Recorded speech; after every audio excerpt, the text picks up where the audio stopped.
Estudo Bíblico 1 Timóteo 2, versos 1 a 15. Levantando mãos santas. Paulo continuou a orientar Timóteo a respeito de suas responsabilidades na igreja de Éfeso. Ele estava preocupado principalmente com 3 questões: o modo como a oração e o culto deveriam ser conduzidos, as qualificações dos líderes da igreja e a responsabilidade de Timóteo. A prática de oração, versos 1 a 8. Visto que Timóteo precisava de firmeza na luta contra a falsa doutrina, versos 3 a 20, Paulo o exortou que começasse, antes de tudo, orando, verso 1. Jesus falou muito da importância de oração, Marcos 9, versos 14 a 29, Lucas 18, versos 1 a 8. E oração constante é evidente nas vidas dos seus discípulos, Atos 1, versos 12 a 14 e 4, versos 23 a 31. Paulo exortou a Timóteo que praticasse as súplicas, que são pedidos específicos baseados em necessidades urgentes. Timóteo precisava de coragem para pregar apenas a verdade. As orações, que são palavras direcionadas a Deus numa conversa íntima com o Pai Celeste, o Criador do Universo. A intercessão, que são pedidos em favor de outras pessoas. O cristão tem acesso ao Pai através de Jesus. Romanos 5, 2, Efésios 2, 18 e 3, verso 12. E deve ajudar os outros que estão perdidos ou necessitados. As ações de graças são agradecimento por tudo que Deus já fez, agradecimento por tudo o que Deus é em nossa vida. Em tudo dai graças, porque essa é a vontade de Deus em Cristo Jesus. 1 Tessalonicenses 5, 18. A oração certa não pensa em si só, mas é feita em favor de outros. Paulo exortava que as orações fossem feitas em favor de todos, e especificamente em favor das autoridades, a fim de que todos vivessem uma vida tranquila, versos 1 e 2. Paulo nos encoraja a fazer orações pelas diversas autoridades pelo bem do Evangelho, e isso o levou a afirmar a ação redentora de Deus em Cristo. Deus deseja a salvação de todos e a vida tranquila facilita para que as pessoas cheguem ao pleno conhecimento da verdade para que sejam salvas, versos 3 e 4. Orando, antes de tudo, daria a Timóteo a perspectiva certa. Ele não precisava lutar para defender a si mesmo, mas para defender a verdade de Deus, a testemunha do sacrifício de Jesus por todos, versos 5 a 7. E Paulo afirma que há um só Deus e um só mediador entre Deus e os homens. Existe apenas um que serve de árbitro entre Deus e os homens e os reconcilia.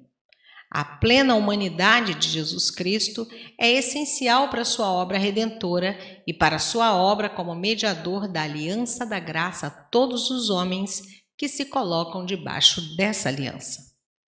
Os falsos mestres que enfatizavam a lei tinham possivelmente questionado o chamado e a missão de Paulo. Por isso, ele insistia que Deus o havia chamado com o propósito de levar a fé de Israel para os gentios. Seu chamado aos gentios apoiava sua exortação à igreja para que orasse em favor de todos os homens. Por isso é necessário que os homens orem em santidade em todo lugar, levantando mãos santas, sem ira e sem animosidade, verso 8. A oração certa é feita para salvação e não para condenação.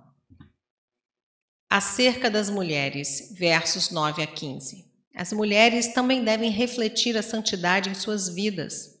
A mulher não deve chamar atenção para si com a sua aparência física, mas pelas suas boas obras deve mostrar a sua piedade, versos 9 e 10 e 1 Pedro 3, versos 1 a 6.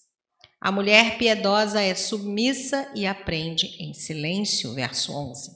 Tanto aqui como em 1 Coríntios 14, 34, Paulo impunha o silêncio tendo em vista a unidade da igreja. Em Corinto, o problema era o respeito aos maridos. Aqui, o problema parece ter sido o respeito pelo ensino e governo dos líderes da igreja. Ele quis dizer que as mulheres não podem usurpar ou se rebelar contra as autoridades constituídas da igreja.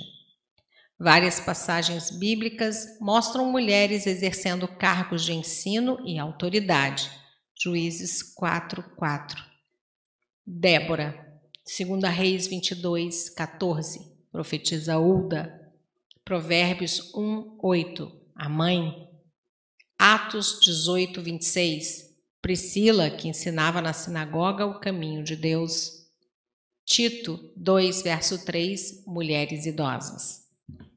Talvez possa-se concluir que essa proibição não fosse contra o ato de ensinar a palavra, e sim uma proibição contra o ensino inadequado e com uma autoridade imprópria que algumas mulheres talvez exercem dentro do contexto de Éfeso. A mulher piedosa respeitará os limites de Deus e se submeterá à autoridade constituída por Deus, que no caso de Éfeso era exercida por Timóteo. Parece que, sob a influência dos falsos mestres, algumas mulheres haviam assumido posições com autoridade de governo dentro da igreja, o que Paulo condenou. Em outras passagens, Paulo não teve nenhum escrúpulo em dizer que tanto Adão como Eva pecaram. Romanos 5, versos 12 a 19 e 1 Coríntios 15, versos 21 e 22. A argumentação de Paulo no verso 14 deu ênfase naquela que foi enganada pela serpente, provavelmente representava a forma com a qual os falsos mestres haviam tido sucesso em Éfeso, levando as mulheres a se desviarem do caminho.